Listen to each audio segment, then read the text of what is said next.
Welcome back to Carter in the Car. My special guest today is Victoria Labdon. Yes, she is, and she does speak. I do, yes. Yes, she does speak a lot, actually, and very fast. Wait. I'll get started.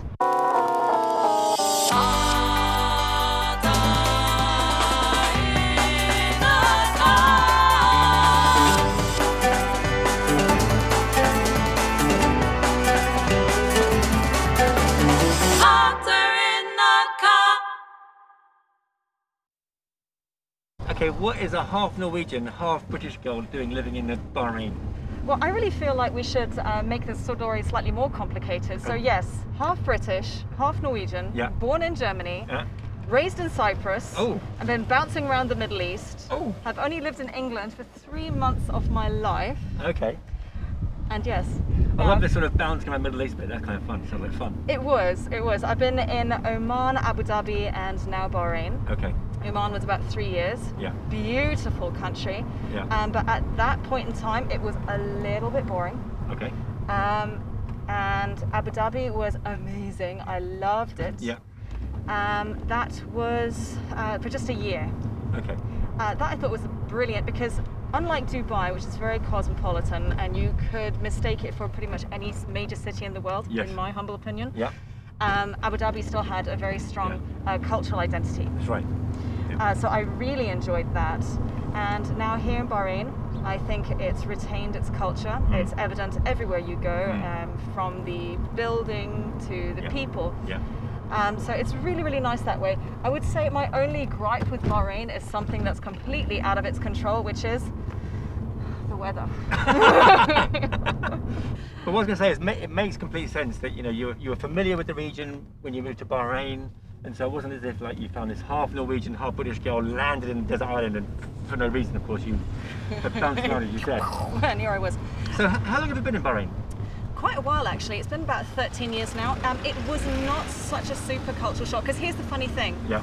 Even though I grew up in Cyprus, I grew up in the villages, not in these sort of expat areas, which I think every country has. Sure. And so actually the Cypriots are quite conservative. And so coming to the Middle East was not kind of like, oh my word. Yeah. I thought it was quite normal. Yeah. Okay. Though that being said, when I first joined my parents in Oman, because that's where Dad was working at the time, there were still certain things that were very surprising to me, which is it doesn't really matter how you dress or what you do, people will look at you. Okay. And that kind of threw me because I wasn't expecting that. Yeah. But then at first I was like, what? And then I realized like, no, it's just, oh, hello person we don't know. It doesn't, they don't mean anything by it. Yeah. And so that was one. Another was I just found it fascinating how friendly people were, and that also kind of took me back a little bit because I was like, how can I help you? Where they were just like, hi, you're new, let's go say hi. And so that was amazing. I mean, in very short measure, I had invitations left, right and center to go to people's homes, and they literally expected me to spend a full day with them, which was so nice. But see, that's something about the hospitality of this region. When you get it like that, it's magical. Yes. Oman is famous for it. Bahrain is famous for it. In fact, the whole Gulf is famous for it. But I think that Bahrain and Oman, you can still have access to that quite easily. Yes. Yes, very much so. If you look for it, you can find it. Basically. Very sometimes true. it finds you. Absolutely, and I would say even here in Bahrain, it's very evident the hospitality of the Bahrainis. In a very similar sense. It's like. Very short time after meeting somebody, then they'll be like, right, you've got to come over, you've got to meet the rest of the family. And you're like, all right, I accept. So that was very nice. I know. I can remember one of the major surprises I had when I first came here was I was invited to someone's home that was in one of the villages for a Friday lunch. And then we all sat down on the floor and you'd sort of share a plate of rice with somebody, and that was a really big surprise to me because I didn't know what's the protocol.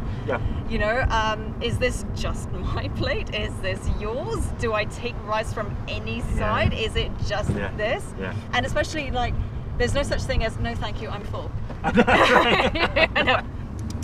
That's right, you gotta keep eating. Yeah, exactly. Wrong, you need to try this as well. I know. No, but oh, thank you. But at least with the coffee, you can wiggle your calf and say that's enough, right? Yes, But that's right. The food, can you do that with it? Can you do anything with it? No. It's like just keeps coming, right? It just keeps coming. And you know, like for example, you've just finished the main course. Yeah. And then you just have to have dessert. But then there's more than one kind. No, you must try them all. Yeah. So yes, Yeah. I definitely recommend skip breakfast that day. Yeah. I think there are not many places left in the world where you have that old culture and new culture coexisting side by side. Yes, you know? absolutely. It's fascinating. It's fascinating, yeah. I completely agree. I've got a story for you. Tell me a story. I'm glad you asked. Okay, so when I was living in Oman, there was a place called Nizwa that was quite a way away from where I was staying.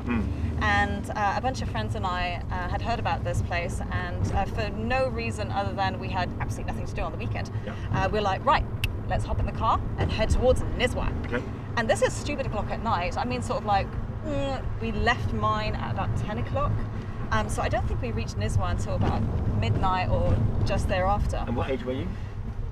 I'm going to say about 21. Okay. Yeah. Yeah, well, not that it matters, but you know. No, just to put it into context, yes, it adds well very well to the story. So we had heard that Nizwa was sort of famous for being a bit spooky. Okay. Oh, ghosty spooky. Ghosty spooky. Yeah. All the more reason to go at night. Yeah, of course. Yes. So then we went there and we were like, yeah, no big deal. You know, it was two guys, me and another girl, laughing in the car, everything's good. And then we hit this road and the weirdest thing happened. All of us just went quiet at the same time and we all did this. Wow. And we're like, what just happened? Like, I don't know, I want to go home. So after driving for about 2 to 3 hours, we literally just turned around and went back home again. We were so creeped out. Really? Yeah, really. So what, you didn't see anything? No, we saw nothing other than every time we drove past the street lights, the lights went out. Oh my gosh. It was so creepy. That is weird. Mm-mm. Wow, that's kind of a shivering Yes, tale. absolutely. Yeah. So then sometime after I went to Nizwa during the daytime, and then it was a lot less threatening. Yeah. But then that was also really, really nice because then you had like these proper old souks, you know, not like the souks that we see today where it's all kind of the same thing and the stuff's from China and India. Yeah. But no, like proper souks. You know, they were selling things like traditional Omani silver. Nice. And yeah, I thought it was very, very cool. So what do you do in Bahrain, Victoria? So I own the Garden of Knowledge, which teaches after-school English to low to middle income families. That has been running for quite a while now. For a while it was under a different name. It was under Speak Out, and I organised it with a charity here. It's absolutely my project and business of the heart. I love it. You know, it's one of those things where you know, you can't afford the fees, that's fine. Just come anyway. Amazing. And also I've recently sort of started up a secondary side thing, which is aromatherapy and Reiki. And I also love that. It's been going super well, and you see people change literally within 15-30 minutes. Amazing. You know, one of my favorite stories was a friend of mine had a problem with her knees. She has literally no cartilage in her knees, God love her. And she goes weekly for steroid injections in the joint. So it's really quite bad. And when I first arrived, she was saying that her pain level was roughly 11 out of 10 in her own words. Yeah, really not okay at all. And within 30 minutes, it was down to 4 out of 10. And a total of an hour after I arrived, it was down to a 2. Amazing. Really, it's amazing. A few days later, she joined the gym. What? Yes. Amazing. Talk about a turnaround. That is amazing, Victoria. Yeah, I love it. I got a funny story about horse riding. Have you? Yes, Tell me all about it. So I had a horse in Cyprus when I was in high school. I think I was probably around the age of 14 or so. His name, it was so funny. The day we went down to the stables to get this dear boy, it was like, oh, what's this horse's name? Oh, PM. What's this one's name? Oh, Gizmo. This one is your horse. Wonderful. What's his name? Harry. Harry. Harry the horse. And I'm like, it's not. And he's like, it is. And I'm like, of course it is. Funny. But he was lovely. And, but here's the funny thing. Go on. Harry, God love him, had a bit of a genetic abnormality because he lacked the locking mechanisms in his knees. That's not very convenient for a horse, is it? No, it wasn't so bad because when you're like actually riding and going for a walk with him, you know, you wouldn't be able to tell. Ask me how I found this out. How did you find it out? I'm glad you asked. Right.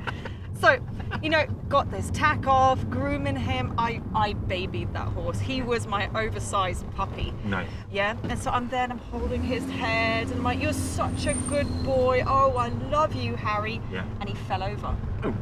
And I freaked out. I was like, oh my God, my horse has just fainted. Is it the heat? It's not that hot. What could be wrong? Yeah. So called the vet in. Vet comes, gives him a really thorough examination. Yeah, no, he didn't faint. He fell asleep. Oh. And just collapsed. He was just like, oh, this is so not. I thought horses slept standing up. Oh my gosh. So you kept the horse? Yeah, of course I kept him. He was wonderful. Yeah. But then I remember, it must have been about 4 days later, I did the same thing again, just completely absent-mindedly because, you know, he was my good boy. Yeah. And it happened again. You know, because he was so relaxed, you know, literally like he's dropping his head in my arms and I'm like, oh, look at him. Oh, nice. Oh, yeah, he was wonderful. But sometimes all it takes is a moment with a creature like that, like a horse or an octopus or a cat or a dog even, Yes. to bring you back to something a bit more of a balanced life, or bring you back to a place of normality, if you like, or bring you to a place of peace. But you know, on that note, is it not the Japanese that actually prescribe forest, what do they call it, forest bathing? And I completely relate to that because that's how I feel every time I go to Norway. Ah, yeah. Because, you know, as I said, I'm half Norwegian, and so that's going home for me. Yeah. And I spend, I'm in the forest every single day. Amazing. And I am never so calm and centered as I am then. Yeah. It's just, for me, it's so special to be able to go walking in the forest, see deer, moose, all different kinds of animals, and so literally walk along, because I usually go at the end of summer. Yeah. And be like, oh, a blueberry patch, oh, raspberry patch. Yeah. You know, I love that. Yeah. It's one of the things that I really, really hope that in my near future I'll be able to go live in Norway. Amazing. And I want to be able to grow my own produce. Yeah. Because I think that's a skill that's kind of lost these days. Yeah. People don't know how to do that, myself included. Yeah. You know, I understand the process, dig a hole, put seeds in it. But you know, like the technicalities of it are kind of beyond me. Yeah. And I want to kind of have a somewhat more wholesome life. Yeah. You know, away from the hustle and bustle. And also, you know, I think it'd be very good for the children. Yeah. Totally. I think that children need to kind of be wild. I agree. I mean, I grew up in Cornwall again, like I said, in a small town, but every day, my spare time, I was out in nature, on unspoiled beaches with breaking surf waves, you know. Amazing. And I think that contributed so much to my sense of well-being, identity, creativity. So much is attached to that I know for sure, you know. And when I moved to London when I was 19, it was a huge culture shock. I'd never been to London before. And the lack of space and the lack of silence was like, I think that was probably the most tiring thing and the most strangest thing to get used to. Going back to what you said about forests, I think the Finnish forest and Norwegian forest are very similar. Very similar, yes. And for me, it's about the silence. Yes. The stillness. And there's something about these forests in Scandinavia. We're both British, and you've probably most likely been to some forests in the UK. They're very green. Yes, but they're very different. They're very different. There's a different silence. Yes. It's a different atmosphere, right? Absolutely. Absolutely, you're not wrong. I don't know what it is about it. I think it's the trolls, I tell you. Those trolls. Exactly. But that sort of dead silent thing, and it takes, again, if you're not used to it, it's quite spooky for some people. Yeah, it is, very much so. You know, I mean, my mum lives in, I guess you'd actually call it a hamlet. I mean, it's literally sort of 5-6 houses. Yeah. But the nearest large village is not very far away. Yeah. And in the evenings, in the summer, when we're sitting on her terrace, it's, for me, it's just poetry in motion. Yeah. Because, you know, you can hear the farmers' cows. Yeah. You can hear, and like, it's, for me, it's wonderful. Because I'm like, oh, listen to that. What's that? Yeah. And I'll go, well, actually, that's a moose calling. And I'm Wow, like, you know that? I'm like, that's so cool. Yeah. And then, you know, in certain areas of the forest, which is actually not too far away from civilization, so that we need to be a bit leery of that neck of the woods. And why is that? So I've got wolves. Oh, yeah. Ah, yes. Yeah. Good point. Yeah. I will not stray from the path. No. Yeah. Inshallah. So inshallah, God willing, it's so funny because there's been lots of YouTube videos made about this, and they're very funny. Yeah. Especially from a Westerner's perspective, you know. Now, some people will say inshallah, and it means what it means, God willing. I mean, yes. We hope that God allows it or God wills it. Exactly. And if nothing happens to me, that will be done. That's right. Yes. Or if there's a situation outside of their control, and often we're finding, you know, when we're looking at sort of film proposals and we're chatting with Bahrainis about those things, when nothing is set in stone yet, Yes. then inshallah is a really appropriate word. Yes. But then there's the other side, which maybe you can explain. So the other side is, listen, I don't want to be mean and say no, but it's not going to happen, so I'm just going to say inshallah. Yeah. I know. But then again, after you've been here a while, you know, in a way, don't you? Yeah, absolutely. It makes you laugh. Here's the difference. Hey, so I'll see you tomorrow, inshallah. Okay? This is yes, unless something untoward happens. Yeah. Okay? Then I'll see you tomorrow. Inshallah. Yes, that's right. This is how it goes. I know, it's so funny. But it's very cute. I mean, it's very endearing, actually. I like it. Yes, it is. But yes, I'm with you. When I first moved to Oman and I heard this inshallah thing, then I was like, I'm not sure if you meant that.